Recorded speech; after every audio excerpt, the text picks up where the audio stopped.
მოგესალმებით ძვირფასო ტელემაყურებლებო, ჩვენი გადაცემა კვლავ ეთერშია, მე გახლავართ მისი ავტორი და წამყვანი ჟურნალისტი თამარ ბელქანია. ჩვენი დღევანდელი საუბრის თემის ინსპირაცია გახლავთ უსური მედიით გავრცელებული ერთი ძალიან საინტერესო ეგრეთ წოდებული ნიუსი, ახალი ამბავი, რომელიც იუწყება, რომ ეგრეთ წოდებული სამხრეთ ოსეთის დე-ფაქტო პარლამენტის სპიკერს ანატოვი ბიბილოვს სომხეთის ეროვნული კრების თავმჯდომარემ გალუსტ სააკიანმა უმასპინძლა. მხარეებმა ორმხრივი თანამშრომლობის საკითხები განიხილეს მოლაპარაკების დროს ბიბილოვმა და სააკიანმა ოსმალეთის იმპერიის დროს 1915 წელს სომხების გენოციდის შესახებ ისაუბრეს. კითხულობ ციტატას. როგორც სამხრეთ ოსეთის პარლამენტის თავმჯდომარემ განაცხადა, ოსი ხალხი, რომელიც საქართველოს მხრიდან გენოციდისა და ეთნიკური წმენდის მსხვერპლი გახდა, იზიარებს სომეხი ხალხის ტკივილს. მეორე ციტირება. საქართველოს მხრიდან აგრესიის დროს სომხები სამხრეთ ოსეთის დამოუკიდებლობისა და თავისუფლებისთვის ოსების გვერდით იბრძოდნენ. ბუნებრივია, რომ ამ ახალმა ამბავმა ჩვენი მთელი შემოქმედებითი ჯგუფის პროტესტი გამოიწვია. მეტი ჩვენ არ ვფიქრობთ, რომ ზოგადად საქართველოს ტერიტორიაზე გენოციდი განხორციელდა ქართველების მხრიდან ვინმეს მიმართ, მით უმეტეს ოსების მიმართ.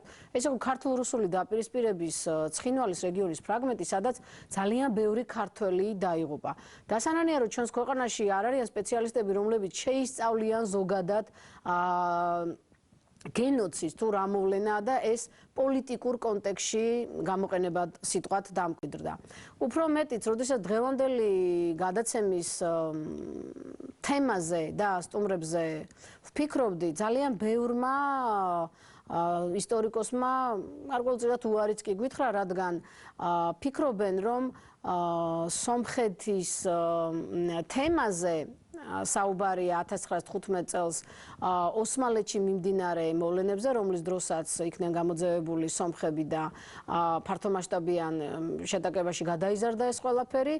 ფიქრობენ, რომ თუ ისინი სომხეთის გენოციდს დააფიქსირებენ, ოსმალეთის, ანუ თანამედროვე თურქეთის სახელმწიფოს წყობას გამოიწვევენ და პირიქით. ამიტომ ამ თემამ გარკვეულწილად პოლიტიკური კონტექსტი შეიძინა. ჩვენი დღევანდელი საუბრის თემა კი არის როგორ განვითარდა მოვლენები ოსმალეთის იმპერიაში სომხებთან მიმართებაში და რა ბედი ეწიათ სომხებს, როდესაც ისინი აღმოჩნდნენ საქართველოს ტერიტორიაზე როგორც ლტოლვილები.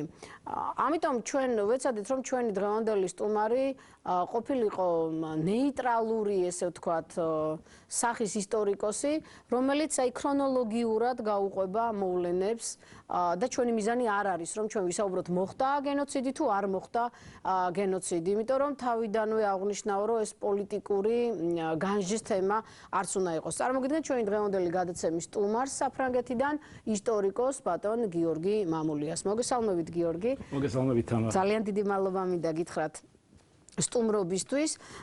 გადაცემა მინდა დავიწყო, თქვენთან საუბარი მინდა დავიწყო ერთ ძალიან ცნობილი ისტორიკოსის ბერნარდ ლუის, ასე ვთქვათ, ისტორიით, რომელსაც აქვს ძალიან გახმაურებული წიგნები, ორი გამოცემა ყოველ შემთხვევაში აი ამ სომხეთის გენოციდზე და უცნაურად მეჩვენა მან მესამეჯერ თავიდან გამოცა ეს წიგნი და პირველი ორი შეხედულება აბსოლუტურად უარყო, სადაც ის თავში საუბრობდა, რომ არავითარ გენოციდს ადგილი არ ქონია და რატომღაც უცებ მივიდა იმ დასკვნამდე, რომ ეს იყო გენოციდი. მეორე, რაზეც მინდა ვისაუბროთ, ეს არის ძალიან საინტერესო კვლევა, რომელიც თეთრ სახლში ჩატარდა და სათავეში უდგას ბრუს ფეინი, არის ასეთი ისტორიკოსი და შეისწავლეს ოსმალეთის იმპერიაში მიმდინარე მოვლენები 1915 წელს. მათ ეს მოვლენები შეისწავლეს ოსმალური არქივების ფონზე და თავიდანვე იყო შეთავაზება ორივე მხარისადმი, რომ დოკუმენტები, რომელიც აი მოვლენას ასახავს, მიეცათ ისტორიკოსებისთვის.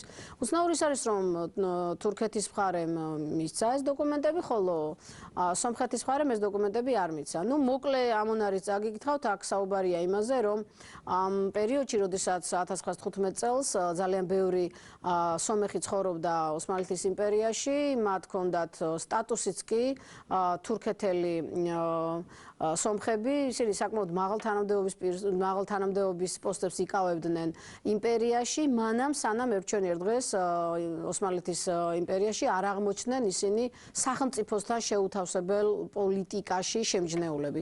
ამის შემდგომ, როგორც ამ დასკვნაში წერია, დაიწყო მათ წინააღმდეგ ქმედებები. და მეტიც ისინი წერენ, რომ როდესაც იყო ბრძოლა კავკასიისთვის, ოსმალეთის იმპერია აწარმოებდა, სომხებმა დაიჭირეს რუსების მხარე და მეტიც ის მათ გადაწყვეს ძალიან ბევრი ქართული და ოსმალური, თურქული სოფლები და ისინი ამბობენ, რომ ამ პერიოდში მათ დაახლოებით 2 მილიონი ადამიანი დახოცეს.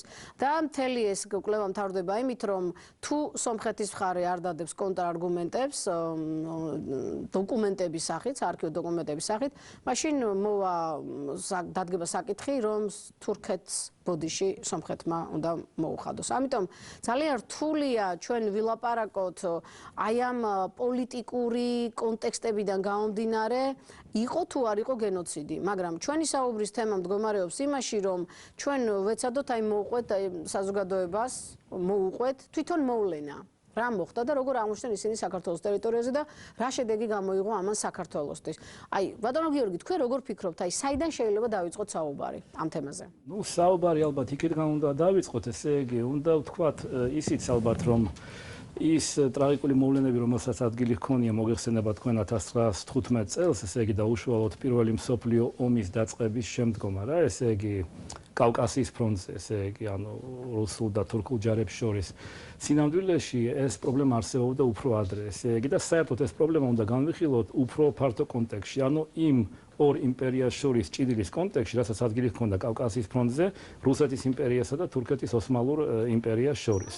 რაც შეეხება სომხებს, უშუალოდ და სომხეთთან ურთიერთობას, აქ უნდა მხედველობაში გავითვალისწინოთ ერთი რამ, უშუალოდ სომხების მიმართ პოლიტიკა რუსეთის ხელისუფლებისა და შესაბამისად სომხების მიმართ პოლიტიკა, ესე იგი, თურქეთის მხრიდან. აქ უნდა გავითვალისწინოთ ისიც, რომ ფაქტობრივად მე-19 საუკუნეში მოგეხსენება თქვენ კავკასია რამდენიმეჯერმე უკვე ყოფილა დაპირისპირების, ესე იგი, სარცხოვ საგანი უშუალოდ რუსეთსა და თურქეთის იმპერიას შორის.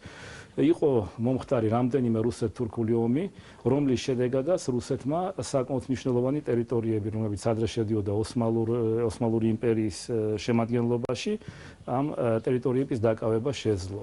აქ გასათვალისწინებელი ისიც არის, რომ ეს ომი არ მთავრდებოდა მხოლოდ ტერიტორიული ცვლილებებით და დაუშვათ ამა თუ იმ თურქული ტერიტორიის უშუალოდ რუსეთის იმპერიაში ინკორპორაციით. ამას როგორც წესი მოყვებოდა მნიშვნელოვანი მოსახლეობის ეთნიკური შემადგენლობის ცვლაც.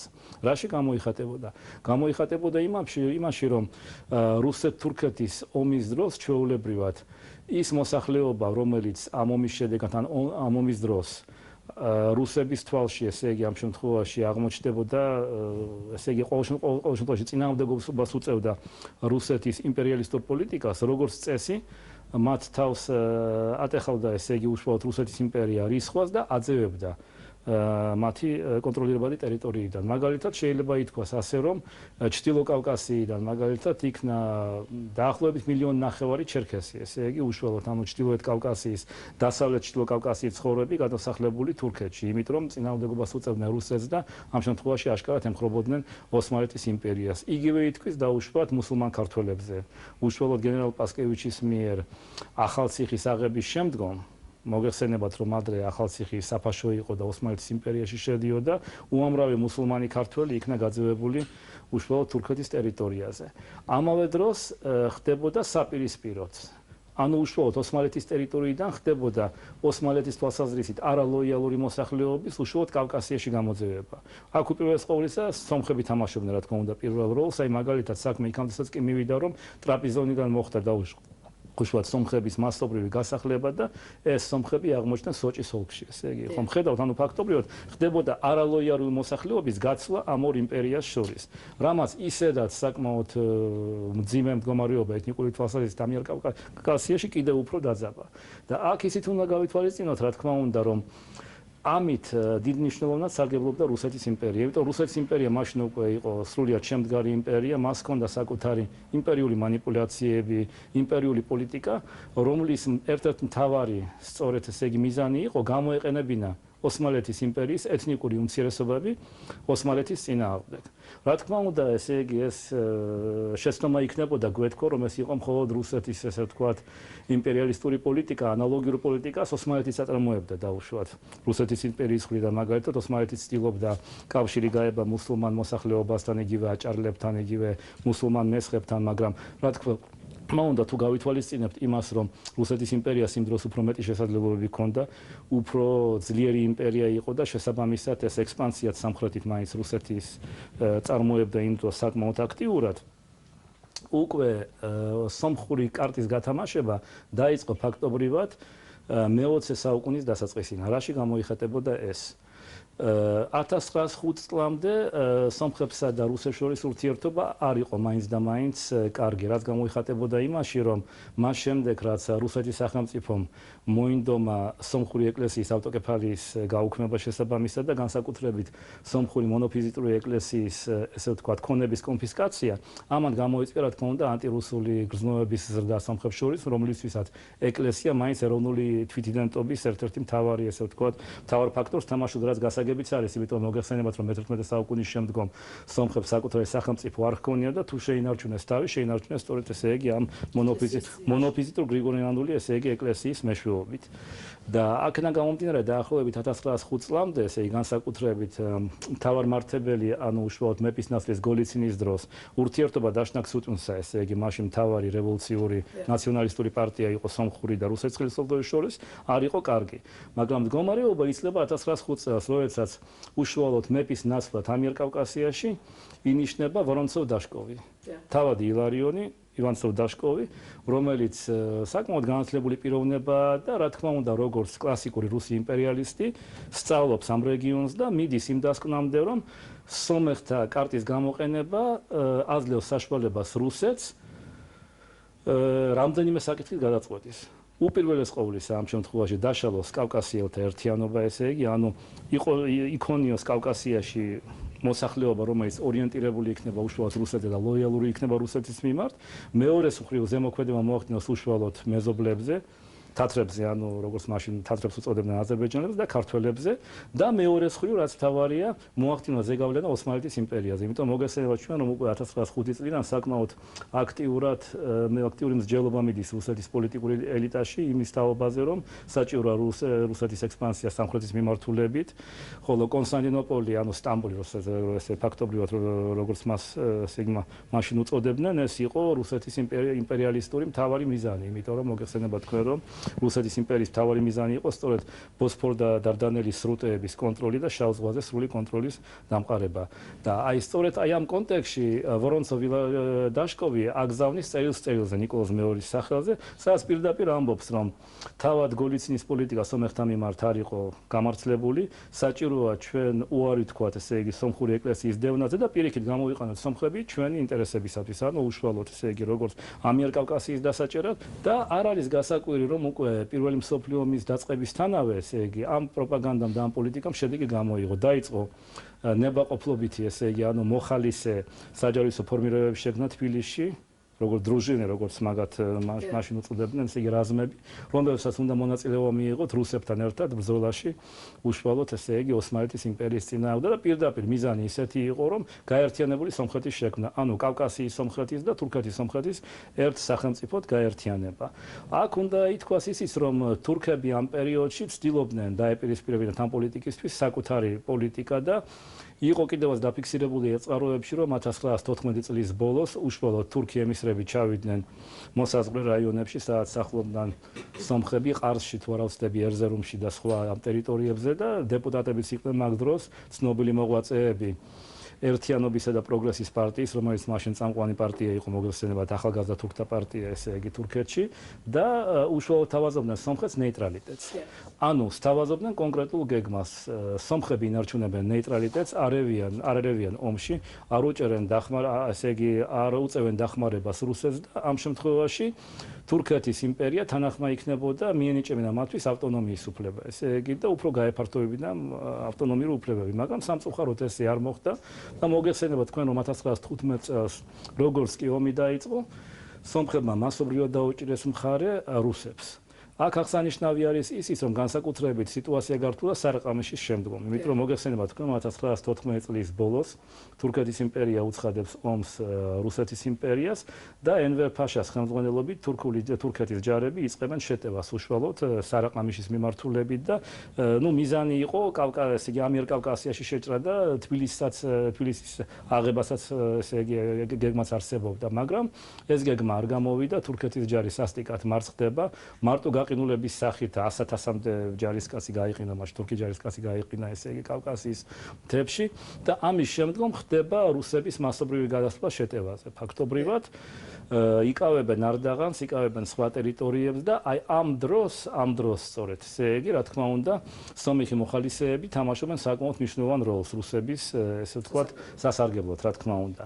აქვე აღსანიშნავი ისიც არის, რომ რუსების პოლიტიკა ადგილობრივი მოსახლეობის მიმართ არის დაახლოებით ისეთი, როგორც ჩვეულებრივად, ანუ სომხურ მოსახლეობას მხარს უჭერენ, ხოლო მუსულმანებს დევნიან. მაგალითად 1915-16 წლებში გენერალი იყო ცნობილი ლიახოვი, ეგეთი ძალიან ცნობილი გენერალი, რომლის კაზაკური რაზმებით შეიჭრნენ ჭოროხის ესე იგი დაბლობში და 50,000 აჭარელიდან ფაქტობრივად 46 თუ 45,000 იქნა განადგურებული ამ კაზაკების მიერ. ანუ ამაზე შეიძლება ვილაპარაკოთ ჩვენ, რომ გენოციდალური აქტები მოხდა უშუალოდ რუსული არმიის მხრიდან იმ მუსულმანი ქართველებისა და მუსულმანების მიმართ, რომლებიც სახლობდნენ, რა თქმა უნდა, ამ ტერიტორიაზე და ამ შემთხვევაში შეიძლება ამაზე თვითდაჯერებით ლაპარაკი, იმიტომ რომ ეს არ იყო, ესე ვთქვა, ეს იყო შეგნებული პოლიტიკა იმ რუსული ხელმძღვანელობისა, მონაწილეობდა ამ ბრძოლებში. ახლა რა სიტუაცია შეიქმნა 1915-16 წლებში, რა თქმა უნდა, ესე იგი რუსების შეტევის შემდგომ იწყება მასობრივი შეტაკება მუსულმანურ და სომხურ მოსახლეობას შორის. რაში გამოიხატება ეს? გამოიხატება იმაში, რომ ვინაიდან რუსები მხარს უჭერდნენ სომხებს, ხოლო მეორე მხრივ ესე იგი ანადგურებდნენ მუსულმანურ მოსახლეობას, რომელსაც მოწინააღმდეგეებად მიიჩნევდნენ, რა თქმა უნდა, ამან გამოიწვია ურთიერთ, ესე ვთქვათ, შეტაკება ამ მოსახლეობას შორის და აი აქ ისმის მთავარი კითხვა, ესე იგი, რამდენად იყო ამ შემთხვევაში სომხების, ესე ვთქვათ, ჟლეტა, შედეგი შეგნებული სახელმწიფოებს, რა თქმა უნდა, სახელმწიფოებრივი და შეგნებული პოლიტიკისა დაუშვათ თურქეთის მხრიდან და არა უბრალოდ, ესე ვთქვათ, ქაოტური ეთნიკური კონფლიქტისა, რომელიც რა თქმა უნდა ღუიოდა დიდი ხანია, მაგრამ იფეთქა აი ამ ომისა და ამ იმპერიალისტური ესე ვთქვათ დაპირისპირების ფონზე. ამაზე ჯერჯერობით პასუხი ჩვენ არ გვაქვს, იმიტომ რომ თურქული მხარე თანახმა გაასაჯაროოს დოკუმენტები, თანახმა მოიწვიეს ისტორიკოსები და განიხილოს ეს საკითხები. სომხეთის მხრიდან ხდება სამწუხაროდ პოლიტიზირება ამ საკითხის. ანუ წინასწარ აყენებენ კონკრეტულ პირობებს, ესე იგი წინასწარ აყენებენ გენოციდის აღიარების აუცილებლობას და მერე უკვე უნდა შესაბამისად ისტორიული დოკუმენტების განხილვა. ანუ სამწუხაროდ ესე იგი აი სომეხთა მხრიდან ადგილი აქვს პოლიტიზირებას ამ საკითხის, რაც ჩემი აზრით, მე ამ შემთხვევაში როგორც ისტორიკოსი და პროფესიონალი მკვლევარი გამოვიდე, ჩემი აზრით საჭიროა ჯერ საკითხის სერიოზული კვლევა და მერე უკვე უშუალოდ რაღაცა დასკვნების დადება. აქ მეორე საკითხიც არის გასათვალისწინებელი, რამდენად რუსეთი გულწრფელი იყო სომხების მიმართ და რამდენად იყო დაინტერესებული იმაში, რომ რეალურად გაენთავისუფლებდნენ სომხეთი ოსმალეთისაგან. ესე იგი და აი აქ ესეთი საინტერესო კითხვა, ერთი საინტერესო ინფორმაცია მოგვეპოვება, რომ 1915-16 წლებში, როდესაც აი ყარსის ტერიტორიები, ერზურუმის ტერიტორიები და ისტორიული, ესე იგი ვთქვათ, სომხეთის, თურქეთის სომხეთის ტერიტორიები დაცარიელდა მოსახლეობისგან, არა, ესე იგი ამ ეთნიკური დაპირისპირების შედეგად ხდება რუსი ლიბერალი პოლიტიკოსების მხრიდან ამ საკითხის წამოჭრა და მაშინ მილიკოვი იყო, თუ რა ვცდები, პავლე მილიკოვი, ცნობილი მოღვაწე, საგარეო საქმეთა მინისტრი, თუ რა ვცდები იმ დროის, რომელმაც მიმართა უშუალოდ რუს გენერლებს, რომლებიც სათავეში იდგნენ კავკასიის ფრონტს, განსაკუთრებით გენერალ იუდენიჩს. იუდენიჩი იყო მაშინ კავკასიის ფრონტის ხელმძღვანელი. სადაც ნათქვამი იყო, რომ აი თუ გავითვალისწინებთ იმას, რომ ჩვენ დავუპირდით სომხებს, ესე იგი განთავისუფლებას, ხომ არ არის მიზანშეწონილი განვიხილოთ სომხების მიერ იმ ტერიტორიების გასახლება, რომელიც გავერანებული არის და რომელიც ისტორიულად ჩვენ სომხეთს უნდა მივაკუთვნოთ. და აი პასუხი გენერალ იუდენიჩის, ესე იგი, რომ ძალიან გთხოვთ ომია, ნუ შემაწუხებთ მე ესეთი საკითხები. ესე იგი, საკმაოდ ესეთი პასუხია, ესე იგი, გენერალის მხრიდან და გენერალი იუდენიჩი იმასაც წერს, რომ სრულებითაც არ განიხილავს იმის შესაძლებლობას, რომ სომხებით იქნას ხელახლა დასახლებული ის ტერიტორიები, რომლებიც გავერანებულია და რომლებიც მათ, ესე იგი, ამ ლიბერალების არის სომხეთის შემადგენლობაში უნდა შესულიყვნენ. წერს პირდაპირ, რომ მე გავაგზავნე შესაბამისად, ესე იგი, უკვე ხალხი დონისა და ყუბანის რეგიონებში და ვგეგმავ ესე იგი ევფრატის იქეთა კაზაკური ჯარის შექმნას. Zaefratska, Kazachevoiska. ანუ ფაქტობრივად ესე იგი რუსული გეგმა რა იყო? რუსული გეგმა იყო, რომ ის გავერანებული ტერიტორიები, რომელიც დაცარიელდა ფაქტობრივად დაესახლებინა არა სომხებით, არამედ რუსებით, კაზაკებით და ამით ფაქტობრივად შეექმნა რაღაცა ბუფერული სახელმწიფო ბუფერული რაღაცნაირი ესეთი გაერთიანება, რომელიც საბოლოოდ გამოყოფდა ამიერკავკასიას თურქეთისგან და მისცემდა საშუალებას შემდგომი ექსპანსიისა სამხრეთის მიმართულებით. ანუ აი ჩვენ როდესაც ესე იგი ვსაუბრობთ ამ პრობლემაზე, რა თქმა უნდა, გასათვალისწინებელია ეს ისტორიული კონტექსტი. და ამ ისტორიული კონტექსტის გარეშე ჩვენ ვერ მივართ სწორედ ასკვნამდე პირიქით ჩვენ გადავარდებით ზედმეტ პოლიტიზაციაში და რა თქმა უნდა ვერ მივიღებთ პასუხებს. 1915 წელს, როდესაც ისინი საქართველოში აღმოჩნდნენ. აი როგორ ვითარდება მერე მოვლენები? ნუ მოგეხსენებათ, საერთოდ უნდა გითხრათ, რომ ამ პერიოდში ფაქტობრივად უკვე 1915 წლიდან ხდება სომხების საკმაოდ ძლიერი ნაკადის შემოდინება საქართველოში. ეს ლოგიკურიც არის, იმიტომ რომ ის სომხები გარბიან. ხდება ჯავახეთის ტერიტორიაზე, უშუალოდ ახალციხის საფაშოს, ესე იგი უშუალოდ ესე იგი რუსების მიერ დაპყრობის შემდგომ და პირიქით ქართველების განდევნის ფონზე, იმიტომ მოგეხსენებათ თქვენ, რომ ხდებოდა მოსახლეობის ცვლა, ესე იგი და ეს რა თქმა უნდა არ იყო არც სომხების და არც ქართველების ბრალი, ნუ უბრალოდ ესე იგი ეს იყო პოლიტიკა, რომელსაც წარმოებდა რუსეთი და ოსმალეთის იმპერია, რაც გამოიხატებოდა იმაში, რომ მუსულმანი მოსახლეობა უნდა გადასახლებული იყო ოსმალეთში და ქრისტიანი მოსახლეობა უნდა დასახლებული იყო რუსეთის, ესე იგი რუსეთის იმპერიის ფარგლებში. რაც შეეხება საქართველოს, უნდა გითხრათ თქვენ, რომ დიდი რაოდენობა სომხების სტოლვილებისა, განსაკუთრებით აი ყარსიდან და ერზერუმიდან იქნა მიღებული ქართველების მიერ, იმიტომ რომ ნუ მაინც ესე იგი ქრისტიანული სოლიდარობაც იყო ამ შემთხვევაში საკმაოდ მნიშვნელოვანი და საერთოდ ესე ვთქვათ, უნდა გითხრათ, რომ ამ შემთხვევაში ესე იგი ახლა იმ დროს საქართველოს დამოუკიდებლობა ჯერ კიდევ არ იყო გამოცხადებული, მაგრამ უბრალოდ ხალხის დამოუკიდებლობა ამ სომეხი სტოლვილების მიერ ნამდვილად არ იყო ცუდი და მაქსიმალურად ცდილობდნენ რაღაცა დახმარების გაწევას. აქ პრობლემა იმაშიც არის, რა თქმა უნდა, ამ შემთხვევაში, რომ თვითონ ესე იგი აი თბილისის ის სიტუაციაც არის გასათვალისწინებელი.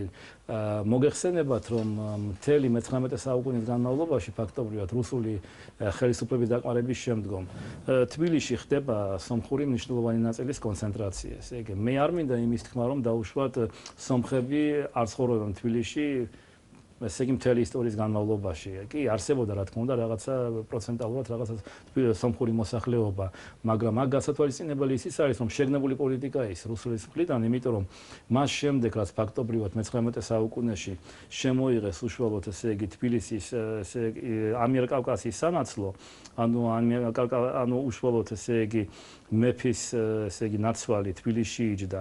სომხები განიხილებდნენ როგორც ძალიან ლოიალურ ელემენტად. ესე იგი და გარდა ამისა, როგორც ვაჭრები რუსებს მიაჩნდათ, რომ შეძლებენ ესე იგი ეკონომიკის განვითარებაში თავიანთი წვლილი შეტანას და ბუნებრივია, რომ სომხების კონცენტრაცია, განსაკუთრებით ბურჟუაზიის, სომხური ბურჟუაზიის კონცენტრაცია ხდებოდა თბილისში.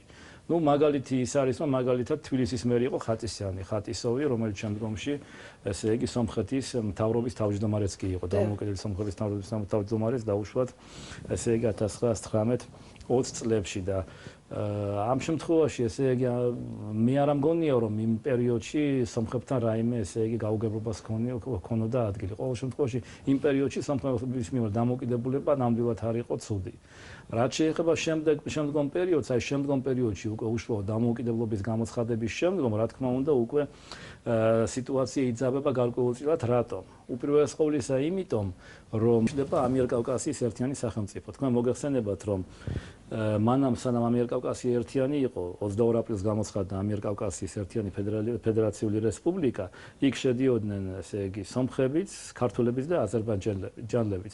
მაგრამ სამწუხაროდ ამ ესე იგი სახელმწიფომ ვერ შეინარჩუნა საკუთარი ერთიანობა, რაც უპირველეს ყოვლის მიზეზიც იყო ოსმალური აგრესია. იმიტომ მოგეხსენებათ თქვენ, რომ ოსმალეთი იჭრება დაახლოებით მარტში და მაისში 1918 წლის საქართველოს ტერიტორიაზე, სომხეთის ტერიტორიაზე, იკავებენ ახალციხს, ბათუმს და სხვა ესე იგი ამ ქალაქებს და ამ შემთხვევაში აღმოჩნდა, რომ აი ამ აგრესიის წინაშე ერთადერთი გამოსავალი ქართველებისთვის ეს არის ძლიერი მოკავშირის ძებნა, რაც მოიძებნა კიდევაც გერმანიის სახით. არა, ესე იგი, აი გერმანელებმა უკვე ივნისიდან ფაქტობრივად მაისის სულ ბოლო დღეებიდან გერმანელები უკვე აშკარად ერევიან ამ საქმეში და ერთადერთი გამოსავალი ესე იგი ქართველებისთვის იყო დამოუკიდებლობის გამოცხადება, რაც გასაგებიც არის, იმიტომ რომ გერმანელები პირდაპირ ამბობდნენ ბათუმის კონფერენციაზე, რომ ჩვენ შეგვიძლია ურთიერთობა მქონდეს მხოლოდ დამოუკიდებელ სუბიექტთან.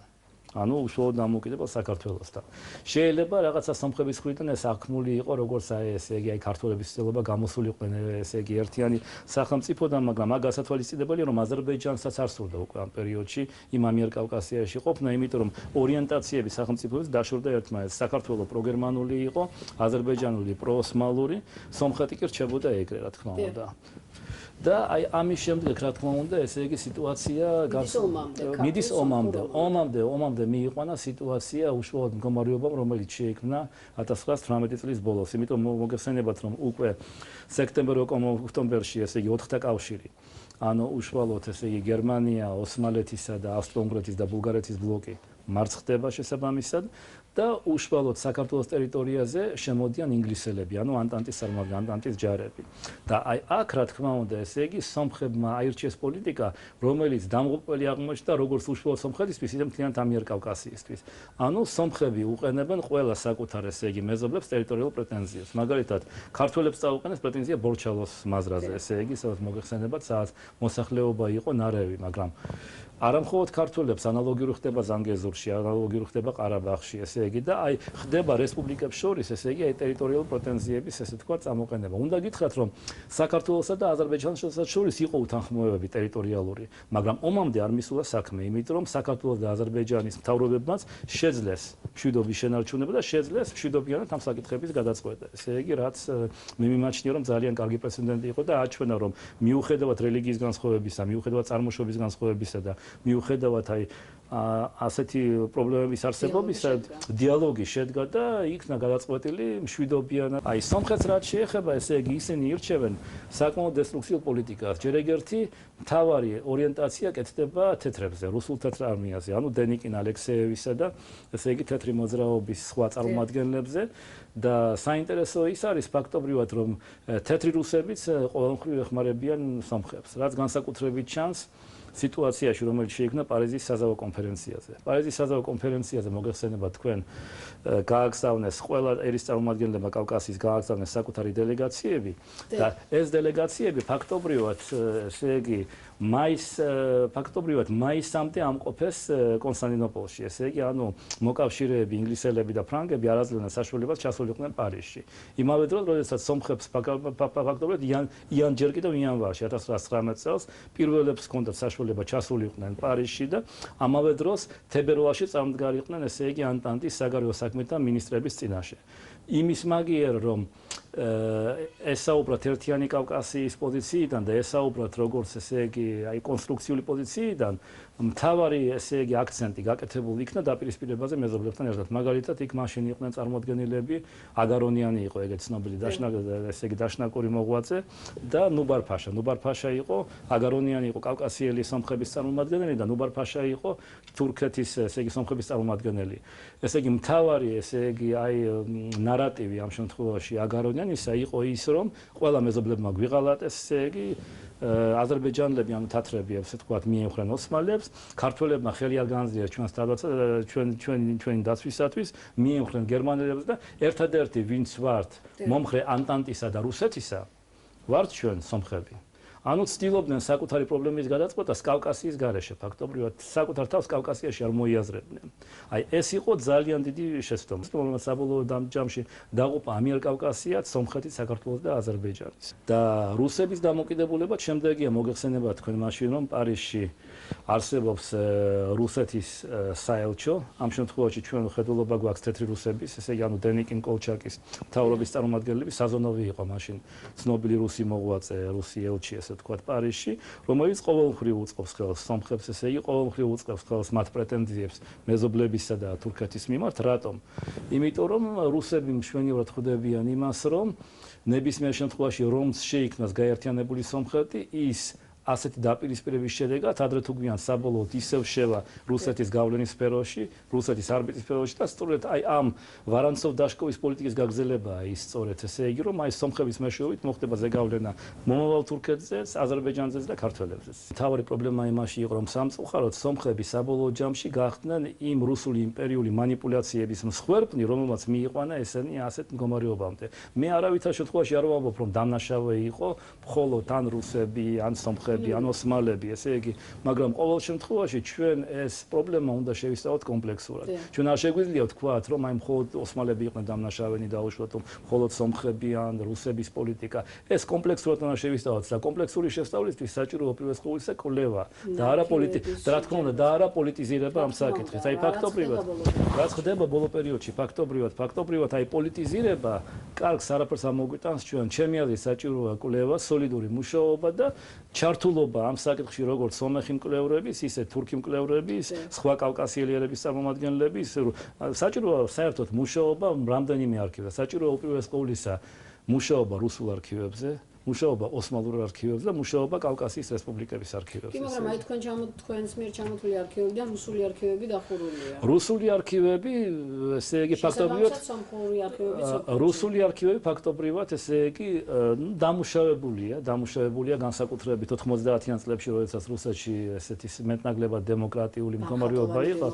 ხო, აი დემოკრატიული სიტუაცია იყო, ჰქონდათ საშუალება, ესე იგი მკვლევრებს, რომ შეესწავლათ ეს საკითხი და აი ამ დოკუმენტებში ჩანს თუ როგორ ცინიკურად და როგორ ყოველგვარი ესე იგი ამ მორიდების გარეშე იყენებდნენ სომხების ესე ვთქვათ ამ ნაციონალურ მისწრაფებებს რუსები და როგორი манипуляციაც ხდება უშუალოდ და დღესაც ფაქტობრივად როგორი სიტუაცია იცი როგორც დღეს ხდება უშუალოდ კრემლის მიერ სომხების მიმართ манипуляცია და მათი ესე ვთქვათ მართვა საკუთარი მეზობლებისა და თურქების წინააღმდეგ ისევე ხდებოდა მაშინაც. აი ეს არის ჩვენი მთავარი პრობლემა და მერე გარდა ამისა მნიშვნელოვანი ისიც არის რომ აი განსაკუთრებით კარგად ჩანს თუ როგორი კონტროლის ქვეშ ყავდა რუსეთს ფაქტობრივად ამ შემთხვევაში ეს სომხური ნაციონალური მოძრაობა. ეს განსაკუთრებით ჩანს სხვათა შორის აი იმ მოვლენების დროს რაც განვითარდა 15-16 წლებში მაგალითად 1916 წლისთვის როცა უკვე ფაქტობრივად ტერიტორია დაიცალა და უკვე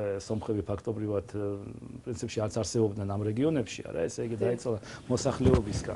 რუსებს უკვე ეჭვი შეეპარათ იმაში, რომ სომხების ესეთი უპირობო მხარდაჭერა იქნებოდა ამათ ინტერესებში და მაგალითად იყო საკითხი იმისა, სომხები აყენებდნენ საკითხს მაგალითად, რომ შეექმნათ ცალკე სომხური საჯარისო ფორმირებები, ესე იგი. საჯარისო ფორმირებები იმ მოხალისეთა, ესე იგი, რაზმების საფუძველზე, რაც შეიქმნა კიდევაც თბილისში სხვათა შორის და კატეგორიული წინააღმდეგნია წამოვიდა მაგის წინააღმდეგ რუსი გენერლები. რუსმა გენერლებმა მოსთხოვეს, რომ სომეხი მოხალისეები შესულიყვნენ უშუალოდ ჩართულები ყოფილიყვნენ რუსულ პოლკებში და რუსულ დივიზიებში და ყოფილიყვნენ რუსი ოფიცრების, ესე იგი, კონტროლის ქვეშ. სომხურ ოსმალური ურთიერთობის ფრაგმენტში საქართველოსაც აქვს თავისი წილი ისტორია და ძალიან კარგად ჩანს ისიც, რომ აი ჩვენი კეთილმეზობლობა გარკვეულწილად პრობლემებით შემოგვიბრუნდა და არაერთხელ გვიბრუნდება პრობლემებით, როდესაც საუბარია იმაზე, რომ დღეს, როდესაც სომხეთის ეკლესია ქართული სახელმწიფოსგან და ეკლესიისგან 452 ტაძრის გადმოცემას ითხოვს, ალბათ აი რეალური ისტორიის დაწერა და შექმნა კავკასიაში დაარეგულირებს აი ამ სიტუაციებს და ყველას ექნება თავისი წილი ისტორია, რომელსაც გაურთხილდება კულტურის ძეგლების ჩათვლით. მე გეტყვით ერთ რამეს, რომ მთავარი, ესე იგი, რისგან ჩვენ მთავარი დასკვნა რაც გასაკეთებელია ამ შემთხვევაში, ეს არის ის, რომ ეთნიკური დაპირისპირება კავკასიაში ეს არის არა მხოლოდ წამგებიანია, ეს არის პირდაპირ გზა დაღუპვისკენ, ესე იგი, სახელმწიფოებრივი დაღუპვისაკენ და მაგის ყველაზე, ესე იგი, თვალსაჩინო მაგალითი არის სწორედ 1920 წლის მოვლენები, მოგეხსენება თქვენ. წარმოიდგინეთ ახლა, ესე იგი, მოდით გავიხსენოთ სიტუაცია. 1920 წელია, 20 წლის იანვარია, დენიკინის ჯარი საბოლოოდ მარცხ ხდება, თეთრები საბოლოოდ მარცხ ხდებიან და პარიზში, სადაც ამ შემთხვევაში SSR-ის უკვე უნდა დასრულდეს, ესე იგი, პარიზის სამშვიდობო კონფერენცია, იწყებენ ბჭობას, რა ვქნათ კავკასიასთან მიმართებაში, თეთრები დამარცხდნენ, ბოლშევიკური საფრთხე სულ უფრო და უფრო რეალური ხდება და რა ვქნათ, როგორ ვუშვებთ კავკასიას და საბოლოო ჯამში ანტანტის უმაღლესი საბჭო, რომელშიც მაშინ შედიან ლოიდ ჯორჯი, ესე იგი, ინგლისის პრემიერ-მინისტრი, ჯორჯ კლემანსო, როგორც საფრანგეთის პრემიერ-მინისტრი, ნიტი, როგორც იტალიის პრემიერ-მინისტრი და ასევე იაპონიის წარმომადგენლები და ამერიკელი პრეზიდენტი, რაც თავარია ჰენრი ვილსონი, ვუდრო ვილსონი უკაცრავად, ამ შემთხვევაში მივიდნენ იმ დასკვნამდე, რომ აღიარონ ამიერკავკასიის სახელმწიფოები de facto-თ. ანუ ფაქტობრივად გადადგეს რეალურად პირველი ნაბიჯი იმისთვის, რომ de facto-თ ეღიარებინათ საქართველო, აზერბაიჯანი და შემდგომში სომხეთიც. და აღიარეს კიდევაც. ამ de facto-ს უნდა მოყოლოდა ფაქტობრივად ამიერკავკასიის ქვეყნებისთვის საკმაოდ მნიშვნელოვანი, ესე ვთქვათ, შედეგები. პირველი მნიშვნელოვანი შედეგი რა იყო? ის რომ უნდა გაეწიათ უპირველეს ყოვლისა სამხედრო დახმარება. ანუ პირდაპირ დაიწყო მუშაობა იმ გეგმებზე, რა უნდა, ესე იგი, რამდენი იარაღი და რამდენი აღჭურვილობა უნდა გადაეცათ საქართველოს ჯარისთვის, სომხების ჯარისთვის, აზერბაიჯანისთვის და ასე შემდგომ. ექსპერტებიც იქნენ გამოგზავნილ ხმარზაშვილის კონსტანტინოპოლიდან, რათა შეეფასებინათ ჩვენი, ესე იგი, ჯარის მდგომარეობა და საერთოდ შეემზადებინათ საფუძველი უშუალოდ ამიერკავკასიის შემდგომი როგორც დამოუკიდებელ სახელმწიფოდ განვითარებისათვის. და აი სწორედ თებერვალში 1920 წლის თებერვალში, როცა უკვე ეს უდაბნო მნიშვნელოვანი სიტუაციაა, რა, ხდება სომეხ-აზერბაიჯანელთა დაპირისპირება ყარაბაღში.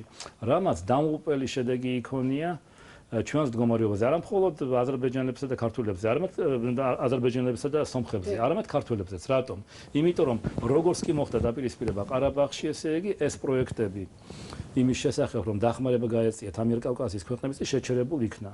და უმაღლესმა კომისრებმა, ესე იგი ანტანტის ქვეყნებისა, ვორდროპმა, ესე იგი ინგლისიდან, მარტენმა საფრანგეთიდან და იტალიის უმაღლესმა კომისარმა პირდაპირ გააკეთეს ესეთი განცხადებები, რომ მანამ სამ კონფლიქტი არ იქნება დასრულებული, ლაპარაკი სამხედრო დახმარებაზე არის ზედმეტი. აქ უნდა გავითვალისწინოთ ის, რომ კონფლიქტი ამ შემთხვევაში სომხეთსა და აზერბაიჯანს შორის ყარაბაღისთვის გრძელდებოდა თებერვლიდან აპრილამდე, ფაქტობრივად 1920 წლის, ანუ იმ პერიოდში, როდესაც რეალურად წყდებოდა ამიერკავკასიის ბედი. მოგეხსენება თქვენ, რომ კონფლიქტი ყარაბაღში მიდის, დასავლეთის ქვეყნებმა გააკეთეს ოფიციალური განცხადებები, რომ ასეთ შემთხვევაში ჩვენ თავს ვიკავებთ იარაღის მიწოდებისგან და აღჭურვილობის მიწოდებისგან, რადგან იარაღი შეიძლება გამოყენებული იქნას კონფლიქტისათვის და უკვე 1920 წლის აპრილის ბოლოს ხდება წითელი არმიის შეჭრა ბაქოში. რატომ? იმიტომ რომ მთელი აზერბაიჯანული ჯარი გადასროლილია ყარაბაღის ფრონტზე და ბაქოში დარჩა სულ 2 ბატალიონი. აქედან გამომდინარე, ესე იგი, აქ უნდა გავაკეთოთ შესაბამისი დასკვნები, რომ აი იმის შესახებ თუ რამდენად დამღუპველი არის ამ შემთხვევაში ეთნიკური დაპირისპირება კავკასიაში. საკმარისია მოხდეს ეთნიკური დაპირისპირება, რომ გარეშე, ესე იგი, ამ შემთხვევაში სახელმწიფო და იმპერია იყენებს ამას და უშუალოდ, ესე იგი, იერება და უშუალოდ მართავს კონფლიქტ საკუთარი თავის სასარგებლოდ. ანუ აპრილის ბოლოს ხდება ბაქოს გასაბჭოება უშუალოდ და ბაქოს ოკუპაცია წითელი არმიის მიერ, შემდგომში ხდება, ესე იგი, დგება უშუალოდ სომხეთის ჯერი და შემდგომში უკვე ფაქტობრივად იანვრის ბოლოს საქართველოსი. ანუ ფაქტობრივად აი სწორედ ამ დაპირისპირებას დე ფაქტო დაეყენებინათ ფაქტობრივად, ესე იგი, მსოფლიო თანამეგობრობა, ესე იგი, ამ დაპირისპირების საფუძველზე მოყვა ესეთი სავალალო შედეგი. და რა თქმა უნდა, ეს არის ძალიან დასანანი და რა თქმა უნდა, ესე იგი, ჩემი აზრით, ისტორიკოსი, რომელიც სწავლობს ამ საკითხს, უნდა იქნას გაკეთებული რაღაცნაირი ესეთი დასკვნა, რომელიც მოგცემს საშუალებას მომავალში მაინც თავი ავარიდოთ ამ ესეთ საბედისწერო შეცდომას. და ამ სამი სახელმწიფოს ალბათ უნდა ქონდეს განცდა იმის, რომ ეს კავკასიის ერთიანობა. რა თქმა უნდა, ბუნებრივია. სომხეთისათვის სხვათა შორის იმ პოზიციის დაჭერა, რომელიც მათ დაეჭირა 1918 წლებში, დამღუპველი იყო, იმიტომ რომ მათ საკუთარი თავის დაიღუპეს და მეზობელი ქვეყნების დამოუკიდებლობას დაიღუპეს. ანუ თუ კი სომხეთს უნდა რეალურად უნდა სიკეთე საკუთარი ქვეყნისთვის და რეგიონისთვის, რა თქმა უნდა უფრო გრძნობდეს თავს კავკასიურ სახელმწიფოდ, ვიდრე კავკასიის გარეშე და არავითარ შემთხვევაში არ ამყარებდეს იმედს კავკასიის გარეშე სახელმწიფოს ამ შემთხვევაში დახმარებაზე, რომელიც მიმართულია ამავე დროს საკუთარი მეზობლების წინააღმდეგ. კი ბატონო, რეალურად ჩვენი მიზანი არ არის პოლიტიკური შეფასება, ჩვენი მიზანი არის უბრალოდ ისტორიის იმ ფრაგმენტის მოთხრობა, რომელიც საქართველოსაც ეხება და გარკვეულწილად საქართველოს ბედიც კი გადაწყვეტა. ამიტომ ძალიან დიდი მადლობა მინდა გითხრათ დღევანდელი სტუმრობისთვის. მე კი ჩვენს ტელემაყურებელს შევახსენებ, რომ ჩვენ ვისაუბრეთ იმ მოვლენებზე, რომელიც 1915 წელს ოსმალეთის იმპერიაში განვითარდა. დიდი მადლობა ყურადღებისთვის, მომავალ შეხვედრამდე.